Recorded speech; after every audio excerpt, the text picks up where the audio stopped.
రేవంత్ రెడ్డి గారి ప్రభుత్వం ఒక నిరుద్యోగ యువకుడు తమ్ముడి పేరు నిజామాబాద్ జిల్లా డోంగ్లీ గ్రామానికి చెందినటువంటి తమ్ముడు ఉమేష్ ఇంజనీరింగ్ పూర్తి చేసి రేవంత్ రెడ్డి ఉద్యోగాలకు ఎప్పుడు నోటిఫికేషన్ ఇస్తాడా, జాబ్ క్యాలెండర్ ఎప్పుడు అమలు చేస్తాడా అని హైదరాబాద్ లో ఉంటూ కోచింగ్ తీసుకుంటున్నాడు ఉమేష్. అయితే రేవంత్ రెడ్డి ప్రభుత్వం మొదటి ఏడాది ఇస్తామన్న 2 లక్షల ఉద్యోగాలు ఇవ్వలేదు. హైదరాబాద్ లో బస్ పాస్ తీసుకొని రోజు కోచింగ్ సెంటర్ పై కోచింగ్ తీసుకుంటామంటే మొన్నటి వరకు 1,300 రూపాయలు ఉన్న బస్ పాస్ ఇప్పుడు 1,630 రూపాయలు అయింది. ఒక నిరుద్యోగ యువకుడి మీద 330 రూపాయల భారం రేవంత్ రెడ్డి ప్రభుత్వం వేసింది. ఆడోళ్ళకు ఫ్రీ అంటివి, మగపిల్లల దగ్గర డబ్బులు వసూలు చేస్తుంది.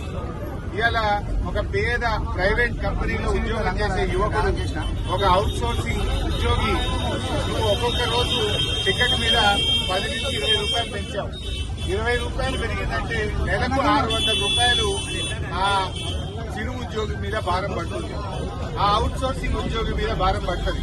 అంటే ఆర్టీసీ బస్సుల్లో ప్రయాణం చేసేటువంటి నిరుద్యోగులు గాని, చిరు ఉద్యోగులు గాని, ప్రైవేట్ కంపెనీల్లో పనిచేసే వాళ్ళ మీద నెలకు 300 నుంచి 600 రూపాయల భారం వేసింది రేవంత్ రెడ్డి.